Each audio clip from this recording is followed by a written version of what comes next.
Welcome to Living Mirrors with Dr. James Cook. My guest this week is Andy Letcher. Andy is a writer, lecturer and musician with a doctorate in ecology from Oxford University and a second doctorate in religious and cultural studies from King Alfred's College, Winchester. He's currently a senior lecturer in ecology and spirituality at Schumacher College and is an expert on contemporary alternative spiritualities, especially modern paganism, neo-shamanism and psychedelic spiritualities. He's the author of the book Shroom, A Cultural History of the Magic Mushroom, and has written many academic papers on topics such as animism, folklore, and Druidry. Today we discuss the intersection of ecology and spirituality. Hope you enjoy the conversation. Okay, I'm here with Andy Letcher. Andy, thanks for coming on the podcast. It's lovely to be here. So you are a senior lecturer at Schumacher College, which seems like a really interesting educational establishment. Maybe you could tell the audience a bit about it. Yeah, so Schumacher College is this independent college down in the southwest of England, down in Devon. And it was set up 30 years ago by Satish Kumar, amongst others. And Satish was a Jain monk in his youth. And so he set the college up on the principles of an ashram. So it's this curious experiment of an ashram meeting the university, meeting the college. And it makes it a very exciting place to be. So give you an example, we cook all our own food here, and all members of staff, anyone who comes here takes part in the cooking and the cleaning and chopping vegetables and what have you. And that's not because we're after cheap labor. It's because that's where a lot of the learning happens. So you can be, chatting with a volunteer, with a guest lecturer, and having the most amazing conversations while you're stirring the soup. And I run an MA called Engaged Ecology, which sits within the environmental humanities. And that's what I do. It's a great place to be. Yeah, it sounds like it. And we'll be talking a lot today about ecology and kind of spirituality, I guess, as well. How did you first come to be interested in this kind of area? Yeah, good question. I suppose from my upbringing, I grew up very close to where I now live and work, about 4 miles away in Devon. And I had a very sort of outdoor childhood. My dad was a very keen bird watcher, so I kind of picked up a lot of bird knowledge by osmosis. And my mum was really into horses, so we did horse riding and sailing. So, my childhood was kind of idyllic, playing out in the other than human, in the non-human world. So I suppose that was the biggest factor. And then eventually, I never really knew what I wanted to do. And eventually I settled on ecology and started out life as an ecologist. And I've always had an awareness of the impending ecological crisis and ecological problems from very early on, and kind of wanted to do something, what I could about it. I eventually became an activist. I was very involved in trying to stop new roads being built during the 1990s. So I was there at the Newbury Bypass campaign, for those people who remember that, living in tree houses and things. I guess it's always been a theme in my life. But like many people, I've also had long periods of my life where I've been in complete denial and, like a rabbit frozen in the headlights, unable to really think about it and acting as though everything's going to be okay. I've dived in and out of ecology. I've done my fair share of being in denial. Right. I've heard from lots of people, a common theme I've noticed for people who end up working in ecology seems to be an early childhood connection with nature, like a real feeling of, coming from a place that's not of the rational mind, that's like that nature is useful for X, Y, Z, but just a real love of it, and identifying with it. Is that something you've come across? Yes, definitely. And certainly that was the case for me. I definitely had what I would describe as numinous experiences in nature when I was a child. Feelings of enchantment, overwhelming enchantment, being completely absorbed in place. and feelings of timelessness and expansion, all that classic kind of stuff.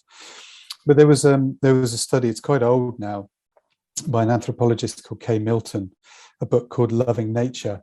And that was her conclusion, was why do people get involved in nonviolent direct action and care for the environment? Well, it's generally because they've had exposure as children, and that's why that's so important. And it's so important that we get that in the curriculum, because people need to get it at that age, I think.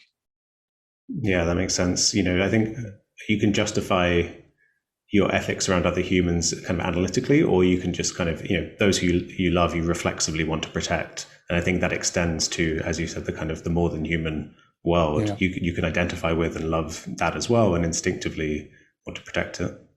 Exactly. Yes. And I think the clue is in the title of Kay Milton's book, Loving Nature. It's coming from a place of love. It's not coming up with a killer argument for why we should protect nature. No, it's about affect, and that's not necessarily something that's easy to convey if you've not had exposure to it as a child. Now, I freely admit I had a hugely privileged upbringing, and not everyone has that, and most people live in urban environments, and so the question then is how can you give that to people, given that most people are going to carry on living in urban environments? I would hate it to be just something that only a privileged few can have. And of course, a lot of it is just about directing people's attention to what is already there, because urban environments are full of the more than human. The weather, obviously, but plants and animals and fungi, often overlooked by people. But what happens when you start directing people's attention to that? Then I think they can start to have those experiences as well. It's not something that belongs to those of us who are lucky enough to live in rural environments. Right. And I think even the person who's most urbanized, even if they think they have no interest in nature and they've spent their whole life in cities and that's how they identify, studies seem to suggest that it is stressful for all of us being around tall buildings, being around a kind of absence of nature, and it is, health promoting to be in nature. So I suspect that even those who don't consciously identify as caring about the natural world or enjoying it, I suspect on a kind of deep level, it's ready to be reawakened. It's so much part of our programming that if you do the right, whatever the right process would be, that you can reawaken that in everyone. Absolutely, it's a birthright, and I don't think it takes much to direct people's attention to it, and for them to learn the love of it. During the first lockdown, I don't know if you remember, there was a bit of direct action that was happening in British cities where people were going around and finding plants that were growing up through the pavement and just putting a chalk circle around them and writing their Latin name and their common English names as a way of drawing people's attention to things that we would dismiss as weeds, or, well, that shouldn't be there. It's a pavement. We don't want dandelions or groundsel or whatever it is pushing up the pavement. But just to name something changes the way you see it. Oh, it has a name. Right. Okay. I thought that was a beautiful bit of direct action. Yeah. Of course, totally illegal to deface the highway, even with chalk. Really? Yeah. I wish I discovered. That's very clever, though. Yeah, you're right. It suggests just seeing that it has a Latin name suddenly puts you in the mindset of, oh, people have deemed this worthy of paying attention to, and right. So maybe I should as well. And then you have the kind of opposite effect, I guess, where, my childhood kind of experiences, as you kind of eloquently described, the kind of numinous experiences in nature, I remember feeling they were synonymous with dropping the labels, dropping the categories, and really just looking at whatever it was, a blade of grass, a leaf, kind of afresh, and just being kind of utterly kind of awe-inspired by it. And I think you use the word numinous, and these are, I think, spiritual states is a reasonable term to use. And I think there's a lot to explore in the intersection of these two. You've used a term that I love, which is dark green religion. Right. Perhaps you could say a bit about how you see these two areas interacting. Well, dark green religion is a term that originates with the American scholar of religion, Bron Taylor. In fact, he's written a book by that title. And obviously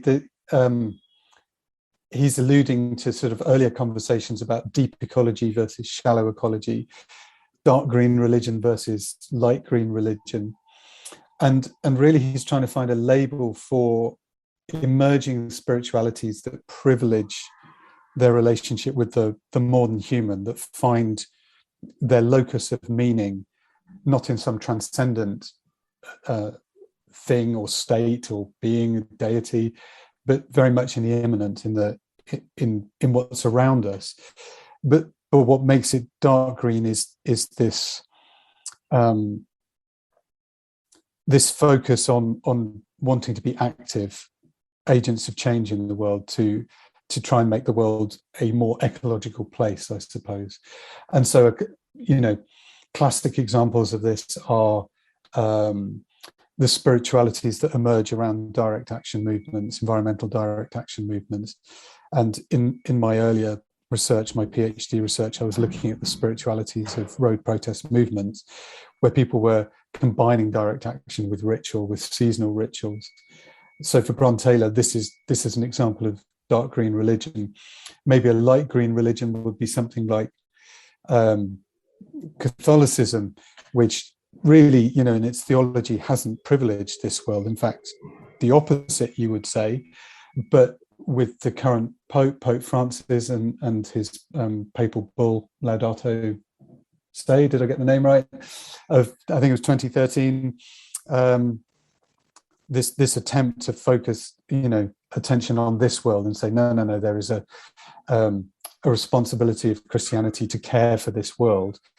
He would perhaps see that as light green religion because it's a reformed religion. It hasn't put modern human at the center of its theology, at the center of its worldview. So yeah, it's a useful label and perhaps an indication of a direction of travel. Though of course, any conversation about spirituality is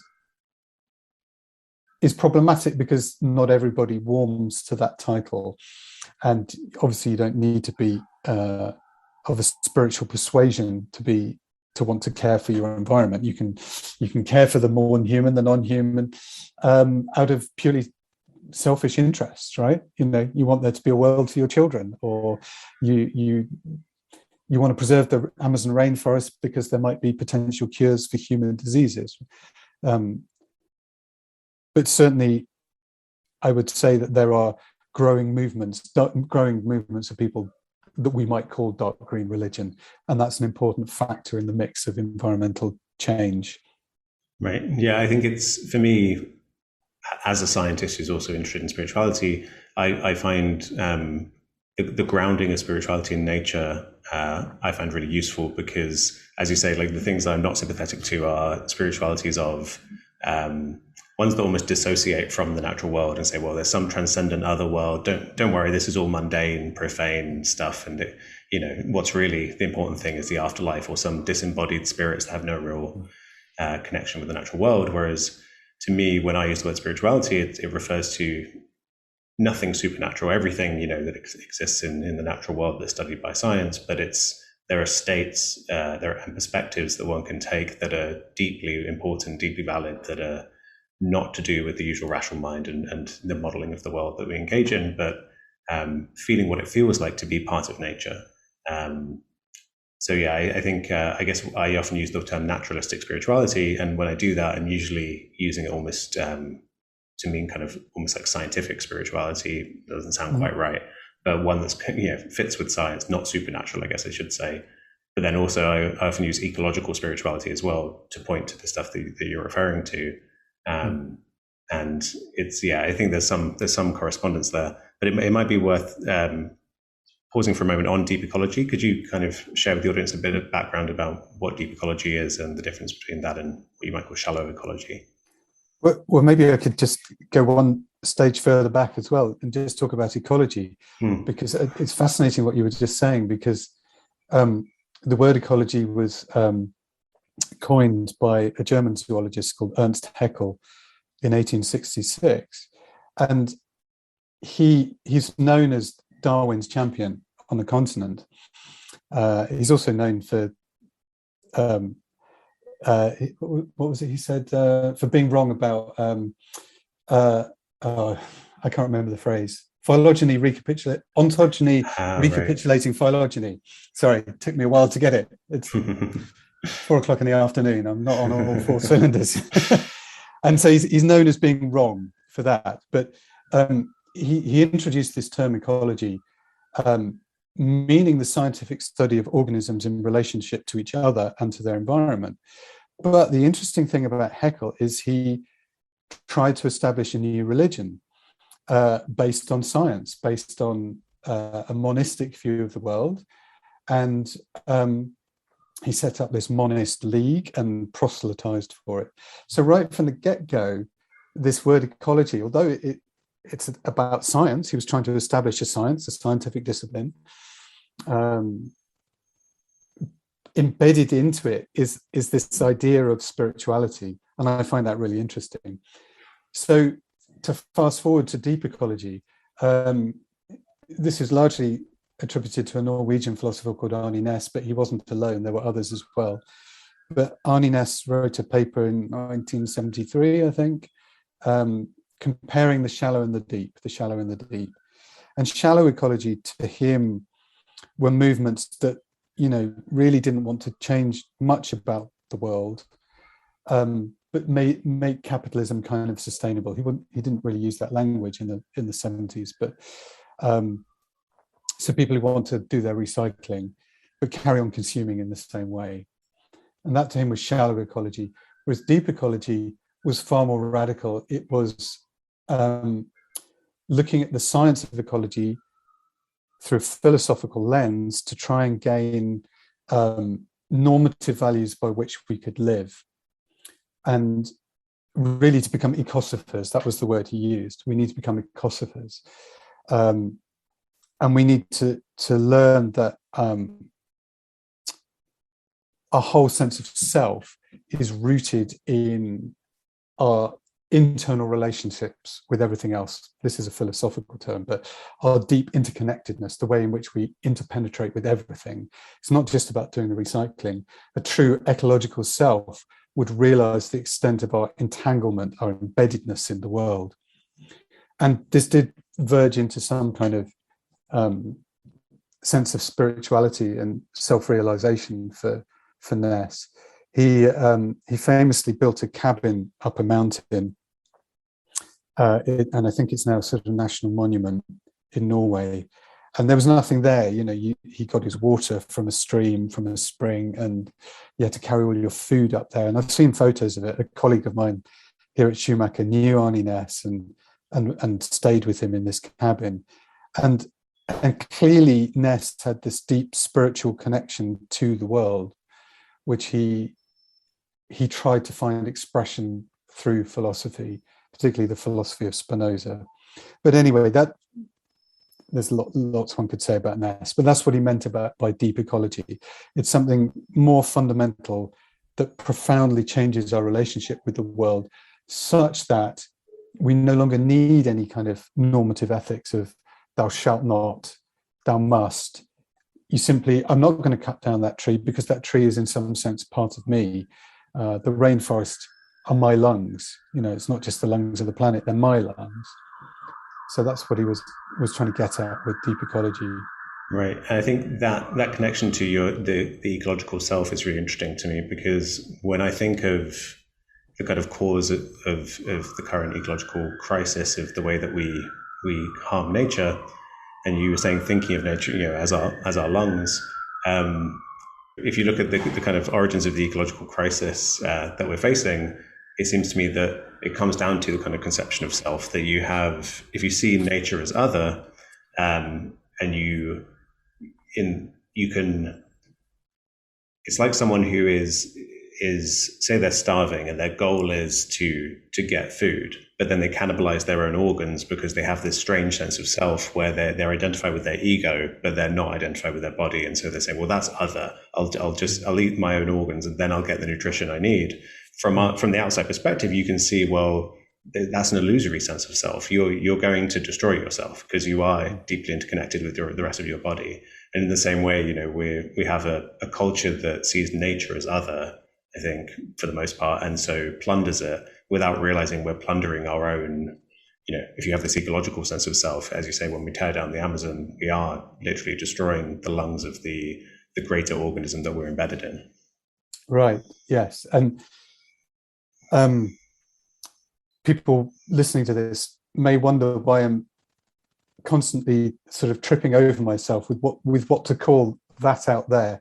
And sometimes I use the term more than human or non-human. But what I'm struggling to avoid is this term nature, which I think is deeply problematic. Because as soon as we have the word, it presupposes that it's a thing out there, where you've probably just edited this bit out, but we had to stop the recording because a siren was going past. But that siren is nature. Everything we do is nature. In no sense of the word is it possible to be disconnected from nature. So there's this trope at the moment where people are seeking nature connection. Well, you already are.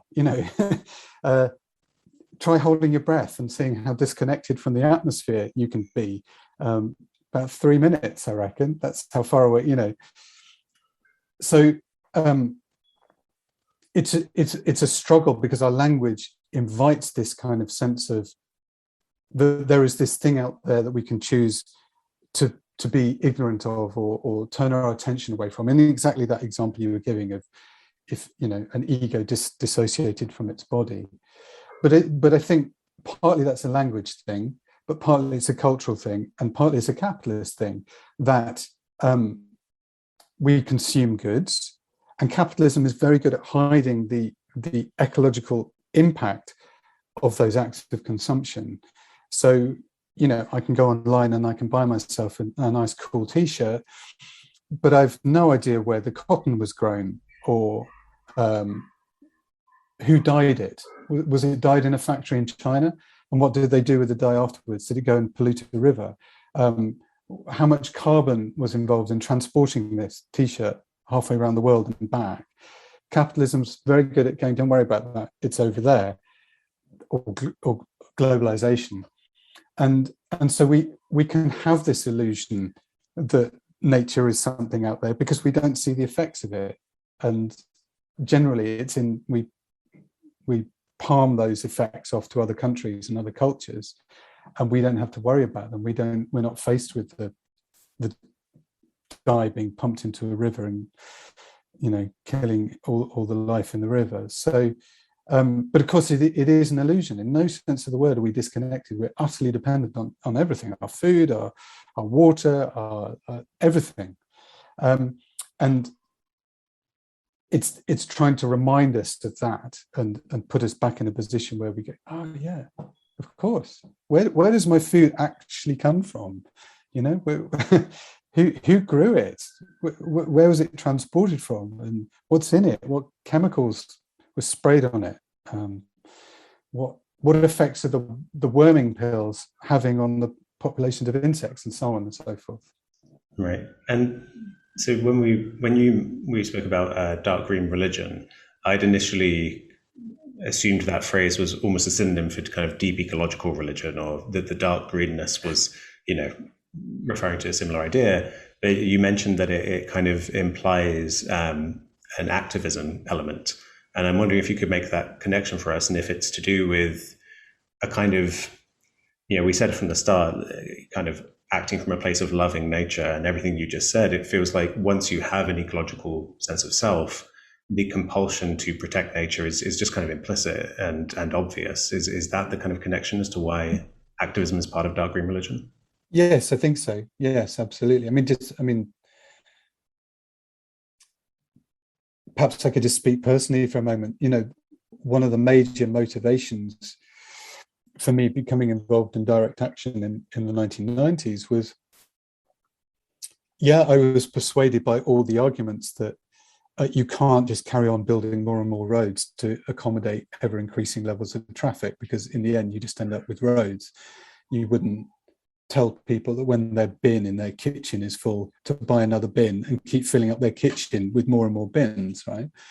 So I was persuaded on a rational argument, in a rational way, but I was moved because I didn't want to see trees being cut down that I felt in some sense sacred. Yeah, I would use the word sacred, but certainly they are beings in their own right that have their own right to be trees and exist to do what trees do, and we're cutting them down for a really ridiculous reason. And the landscape to me had a sense of sacrality to it. So yes, I would use that word. So it felt like, well, I need to sort of put my money where my mouth is. It's all very well to say, yeah, nature's sacred, and I find the numinous in nature, but am I just going to stand back and let the sacred be defiled? I had a sort of classic English middle class Protestant upbringing. And I never really responded much to Christianity, but the one story that really stuck with me was Jesus throwing the moneylenders out of the temple, and I thought, wow, yeah, there it is. So that was my moment. Am I gonna stand up and do something, or am I just going to sit back and say, well, nothing I can do? Yeah, I think that's a problem a lot of us face, right? Feeling kind of overwhelmed by the problem, and there are many ways you can end up in positions of inaction. And I want to link it back to what you were saying earlier about the word nature, because it made me think that I think it's an excellent point that I'm often struck by, that we can use the word nature. Often when we're using the word natural, we're using it in a way where you could argue it's kind of pointing almost towards the ecological, to the harmonious, the balanced, some qualities we see out there in this kind of image we have of nature, versus a kind of alienated, synthetic, constructed, unnatural way of being. But another way of using the word natural is, I was mentioning earlier, using kind of naturalistic in a kind of the way it's used in science. And from that perspective, absolutely everything that ever happens is part of the natural world. This is all part of the natural unfolding of nature, and humans are animals that are doing, this is just what, as strange and weird as it seems to be talking over the internet and stuff like this is a natural behavior at this point of kind of biological and cultural evolution for our species, which I think is a really interesting point that you raised. But when you take that zoomed out view of kind of just seeing everything as the unfolding, it takes me into a kind of almost kind of Buddhist, like non-attached mode of saying, well, everything is kind of is unfolding as it's going to unfold, and that is kind of how I see the world. But it's in danger of giving one a kind of a sense of disengagement. It's very different to feeling like I'm an agent with free will who's going to get out there and I'm going to change the course of history. But I think it's still helpful, because you don't have to act from that place. And if you do act from that place, you can end up being burnt out. Whereas if you act from the place of acceptance, but of love, where you're, even if you accept things are looking bad, if you have this instinctive love for nature, you're still going to, get out there and do the best you can, even if it looks kind of hopeless. Those are just some thoughts on the kind of activism side of things. What's your take on, I'm sure you must see a lot of people kind of coming up with excuses of varying levels of sophistication as to why they don't engage in activism. Maybe some of this is kind of in that area. Yeah, I mean, this is a tough one, isn't it? And there's a part of me that, I mean, maybe it was why I was in denial for so long. I think I am quite pessimistic in a sense, and I do think the die has been cast in terms of climate change. I think, it's already happening, and it's going to continue to happen, even if by some miracle we ceased all emissions of carbon tomorrow. um, it's the die is cast. And so part of me is kind of pessimistic, and part of me does almost take a quietist view of, well, yeah, I was always going to die. We were always going to die, so why not just appreciate every moment as if it's our last? I do kind of get that. But there's another part of me that goes, yeah, but given that, I might as well try and do what I can to try and preserve this incredible planet that we live on, because the fact of life is just astonishingly, I can't think of the words. I can't find the right words to explain how I feel by the fact of life, by the fact that there is life. It's monstrously weird, and thus far we've yet to find it anywhere else in the universe. I don't doubt it's there, but what an extraordinary thing. If people in London stopped and looked at those flowers that had been ringed off, were chalked off by those activists, and really looked at them, just looked at them, this thing is eating light. It's eating light. I mean, that's amazing. And with no, as far as we know, nothing like human consciousness directing it. I mean, it's just incredible. So that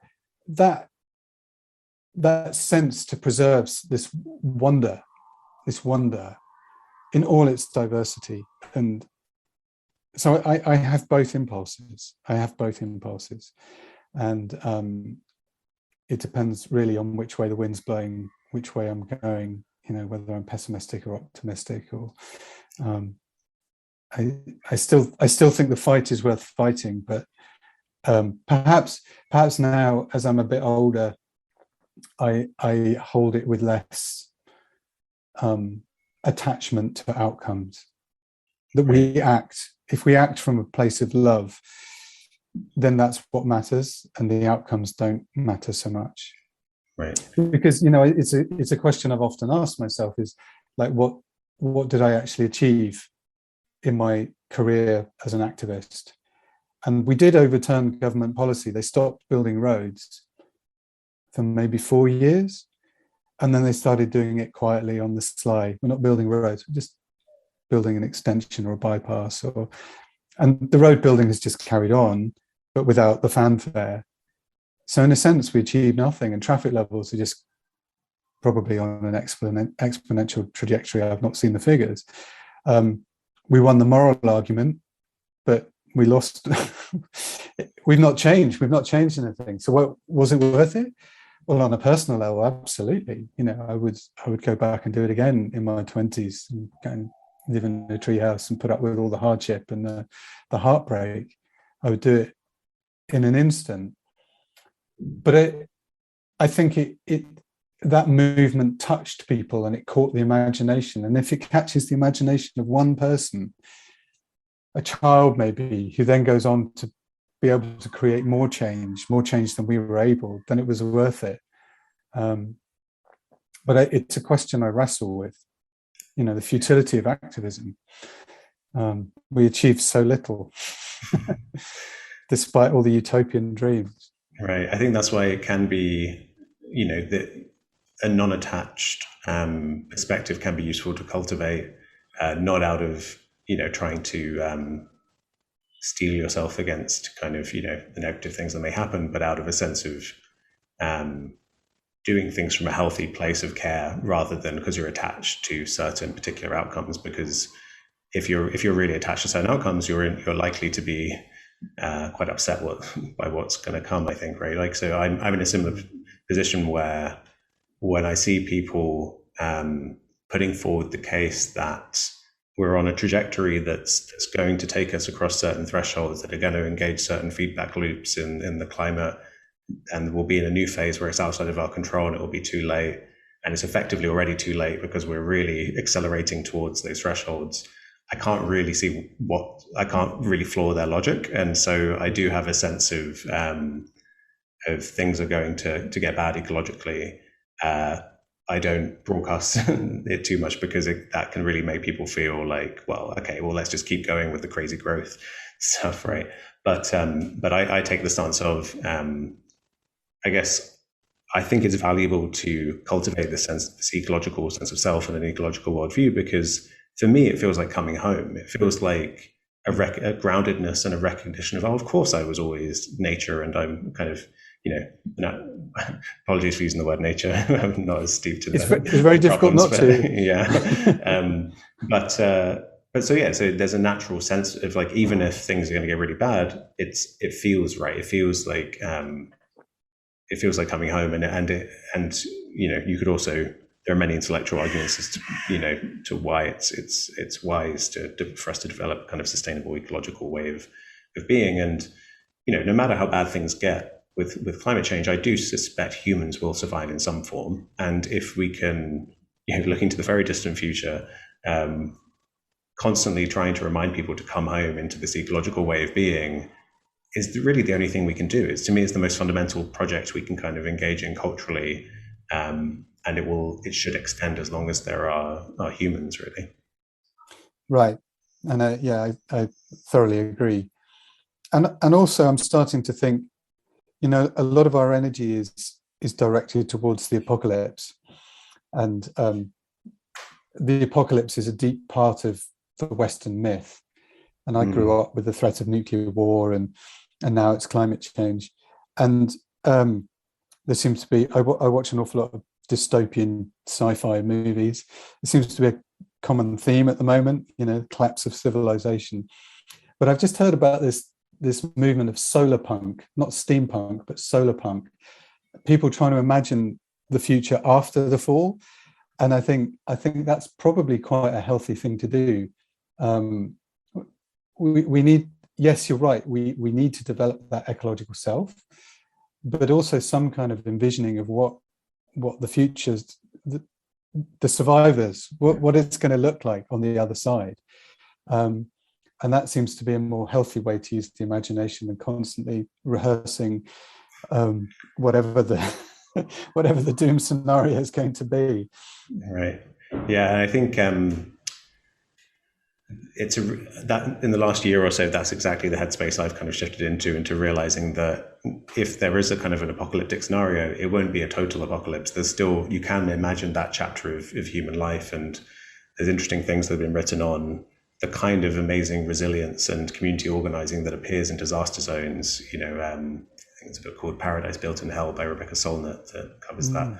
And it's an interesting, I think it's important to acknowledge, that part of the idea of entertaining these doom scenarios, most likely you and I are not the ones who are going to be severely affected in our lifetimes and in our kind of privileged position. Is going to be the kind of global south, right, where this stuff hits. So there's a certain privilege that is often there when people can say, well, it's probably all going to fall apart. So but I do think it's important to talk about it, because I do think there are when a pathological system collapses, that is an opportunity it is a death, but it's a death of something that is clearly pathological, and it can be the birth of something positive as well, despite the fact it will obviously be very distressing or traumatic to go through. Yeah. I think you're right. I like that term, pathological. Yeah. Yeah. I also before I got to that point, I spent a lot of time thinking about how we got to this place culturally, and I think I settled on a narrative that I think a lot of people share, which is around kind of agriculture being a split where we started to kind of try and dominate the natural world, through to kind of Descartes more recently, saying that the world out there is just machine, and we have this kind of dissociated divine soul. Is that the kind of trajectory you imagine as well as to how we got to this place?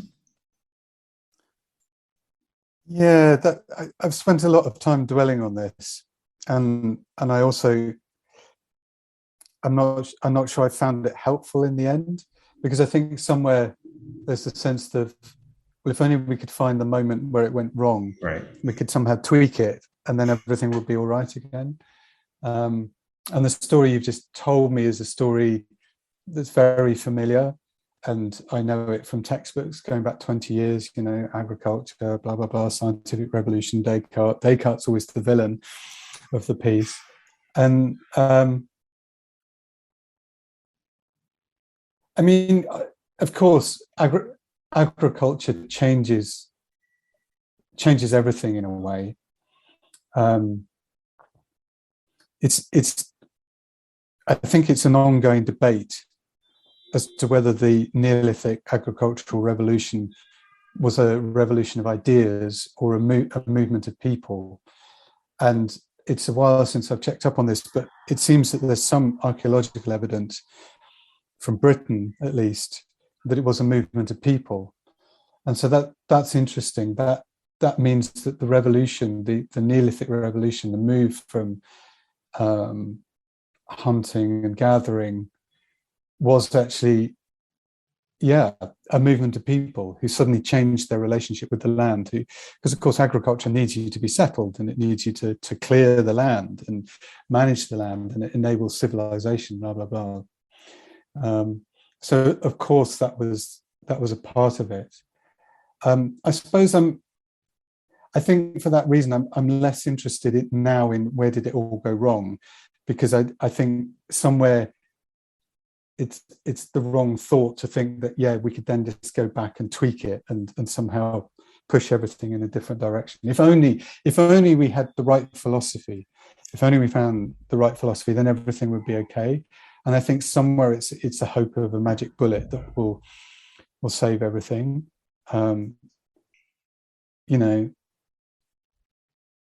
People have been lambasting Descartes for a long time, and still, our government is just inept when it comes to making the right decisions. So it's not about having the right philosophy. We've got the right philosophy. We've kind of sorted that in a way.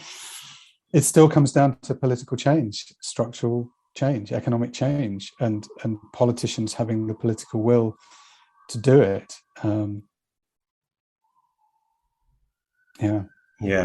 think it's a great point about the kind of, I guess it can be a kind of navel-gazing endeavor sometimes to try and trace what happened in the past. I think the instinct can also come, I guess, from trying to we used the word pathology before. If you're trying to diagnose the pathology or understand it, that's perhaps where the instinct comes from. If we can start from a hypothetical point of health and then plot the trajectory of the illness, and then maybe we can do something about it now. But I agree that it's it can be a bit definitely the extent to which it's been a something my mind has gone to again and again. It does feel a bit like a neurotic feeling of I find it, when I think of the situation we're in culturally and globally, the pathology, I find it quite overwhelming. I think we're really trapped in a neurotic, crazed culture that seems to be no way to kind of heal it or change it in any straightforward way. And so I suspect the stress around that is partly what can drive us to, I'll just speak for myself, and drive me to dwelling on ancient history and wondering, how do we get here? It makes me think of animism. I know something we've also written about and spoken about. Is that how do you see that fitting with this worldview? So there's a lot to be said about animism, and if you Google animism, you will invariably come up with some quite out-of-date ideas about animism. So the term itself was coined by Edward Burnett Tyler in 1871 in his big 2-volume work, Primitive Culture. And Tyler is seen as one of the founders of anthropology, but he was an armchair anthropologist, and which means he didn't go and do field work. He relied on data coming from the British Empire, as then was. And he was trying to come up with a theory of religion. He wanted to understand where religion came from, because obviously he was an atheist, writing after Darwin. So he was an enlightened atheist, and therefore religion, which is sort of found pretty much anywhere, needed an explanation. Anyway, he came up with this theory, animism. And for him, animism was a sort of category error whereby, to use his words, primitive people misattributed aliveness or the possession of a soul to things that, to the Western view, are clearly inanimate. And there it kind of remained until the 1950s, when it started to be revisited by more anthropologists, in particular an American anthropologist called Irving Hallowell, who was studying the Ojibwe people. And he realized that animism wasn't that. Animism was the view that sees the world as full of persons, only some of whom are human, but all of whom are worthy of respect. So I'll say that again. Animism is the view that sees the world as full of persons, only some of whom are human, but all of whom are worthy of respect. There's a lot in that sentence. So we're very used to the idea of seeing the world as a machine, but of course you can only have that worldview when you have machines. And so it makes sense if you grew up without machines, you are surrounded by burgeoning life, to see everything as possessing personhood. And therefore what matters is etiquette, is how you interact with the other than human persons with whom you share the world. And so just because something has personhood doesn't mean you can't kill it and eat it, but it might mean that there are respectful ways of doing that. So not killing and eating all of the wildebeest or whatever it is, or the aurochs that you see, and maybe only doing it at certain occasions, or maybe propitiating it with certain rituals. So there's the sense in animism of reciprocity with the world, of gratitude, of not taking the world for granted, and respecting the living world. It's not just a set of resources for you to do with as you see fit. So for example, many environmental philosophers are agreed that the fundamental problem is this, as you've alluded to, mind-body split, or mind-matter split. So the world is just blank matter, and humans, we're the ones who possess mind, we're the ones who possess agency, and therefore the world is just a means to our ends. And maybe we can extend out agency to some other beings, like maybe higher apes or whatever, but more or less agency is restricted to more or less humanity or a few people, and the world we can do with as we see fit. But in animism, that's not the case. It's full of agents. The world is just brimming full of agents, and therefore we have to kind of enter into some kind of negotiation with these other agents. How am I to live with you? Because some of those agents might want to eat us. So an animistic worldview is one, I think, that is deeply embedded in relationality of exactly the kind we need at this moment of crisis. So far from it being a primitive thing, I think actually it can show us ways forward about how to be in the world, with gratitude and acknowledge reciprocity, and maybe give something back. Right. I don't know if that answered your question. No, it absolutely did. That was an excellent answer. And you mentioned earlier about whether we have any reason kind of scientifically to think that a tree might have any kind of consciousness.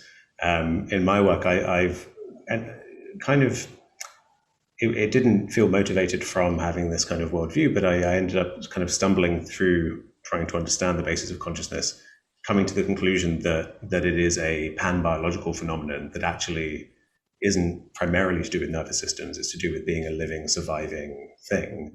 And in our case, the nervous system, it absolutely is a crucial part of the process, but that for any living system, it will feel like something for it to exist. It will feel like something for a plant to orient its leaves towards the sun and to feel the nutrients.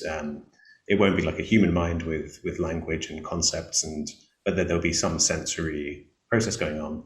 And the fundamental shift for me when I was entertaining this, like, could this be true? Because it's so outside the way scientific culture thinks at the moment. It was the remembering that I am fully part of nature, and that therefore all these other natural systems are my kin. They are persons like me. That was the thing that really allowed me to think, yeah, this is plausible. This could be the case. I hope that there's now really exciting research in kind of plant intelligence, again pointing to the fact that plants are not just mechanical systems. They are very, they are our kin. We literally have common ancestors, right? If you go back far enough, your great grandparents were single-celled plant, like, well, not plants hadn't branched off at that point, but the same kind of simple life forms. So I'm very excited and hopeful that we could, exactly as you said, this is a very reasonable worldview to have and a very important worldview to have. And I hope that kind of science can kind of lend credence to it for the people who are, I guess, are kind of skeptical about it instinctively. Yeah.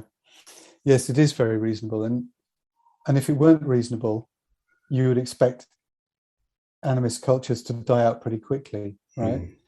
One doesn't want to lump all indigenous cultures together, nor to romanticize them, nor to minimize the effects that they had on their environment. But it is undeniably the case that many indigenous cultures tend to their worlds in ways that are exemplary, and they're not the ones that have got us into this mess. It's us with this idea that we can stand back from the world and represent it in some abstract way that have got us into this mess. So I think animism is wholly reasonable, and purely on a pragmatic level. Right. Yeah, I think you're totally right that it seems that most animals and most humans have had to, out of pragmatic sense of living wisely, they've had to live in an ecological way. And it's only really this modern culture that's become kind of global now that is, as far as I can see, it's the only thing that's attempted to stand back. And we see the great harm and pathology that comes about from that.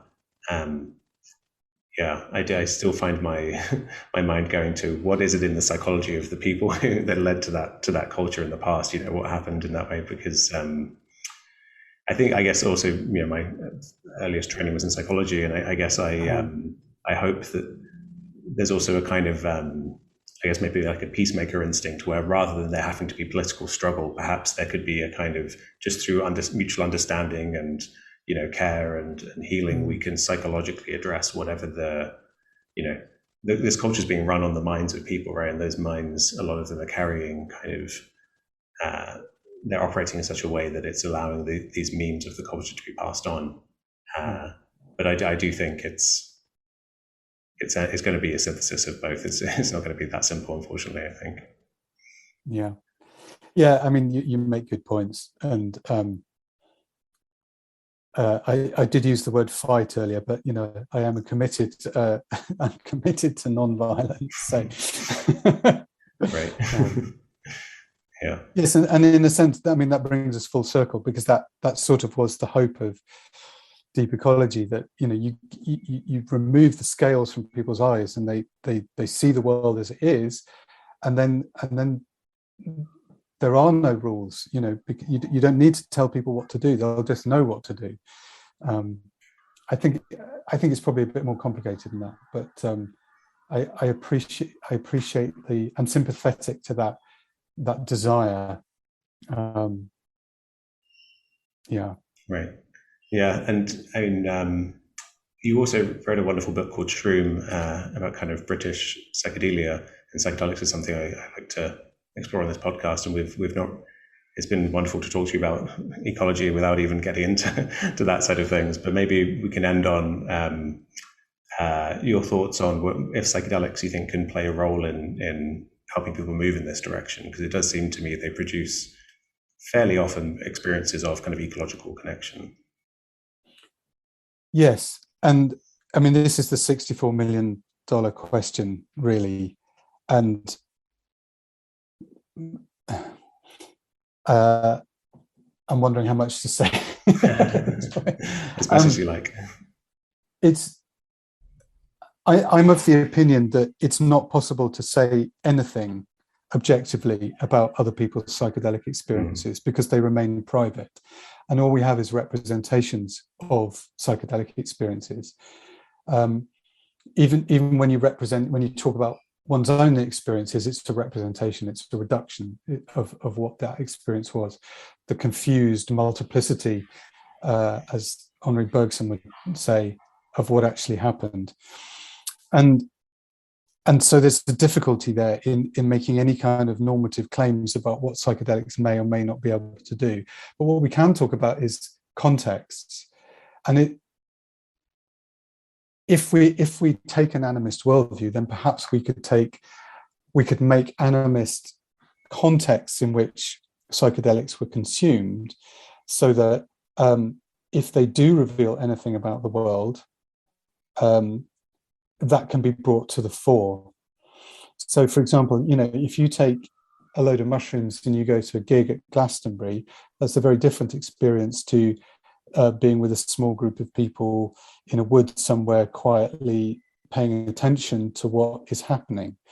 And I suppose yes, I mean, you're absolutely right. There is starting to be statistical evidence that psychedelics can increase people's openness or sense of belonging to nature. Again, that word. So let's create contexts in which that's possible. Let's create a language for interpreting those experiences that draws that out. But it can't stop with that. Perhaps psychedelics are a way of opening people to the non-human, directing their attention to the non-human in very dramatic ways. They certainly produce that sense of enchantment that I talked about, that I experienced in childhood. But then the work begins. How do we translate that into our day-to-day lives? How do we become better animists, if you like? So I think they have a role. They're not a magic bullet, and they ask us to do the work outside of the trip. I suppose I'm trying to draw attention away from the trip. All our attention in psychedelics is about the trip, of course. That's why we do it, right? The trip, it's the trip. But it actually, in many ways, it's the culture that surrounds the trip that I think is more important. And that needs to change. And just today I had an email about a book about psychedelics and social justice. Great. There needs to be a conversation about psychedelic culture and who gets to take psychedelics and who gets to talk about psychedelics. And here I am, middle-aged Western white guy, I'm the worst offender. But we need to have those conversations, and we need to have those conversations about what would be a better context for people to be consuming these substances in, so that the experiences that people have can meet the needs of the times. Yeah, thank you so much for your time, Andy. I've really enjoyed this. Is there any way you send people to online if they want to look into your work more? I do have a website, andyletcher.co.uk. It's very, very out of date and a dead blog on it. People can find me on the Schumacher website, and I intend to update my website at some point when I get a moment. All right. Well, great. Thank you again. Thank you. It's been a real pleasure. I've really enjoyed the conversation. Thank you.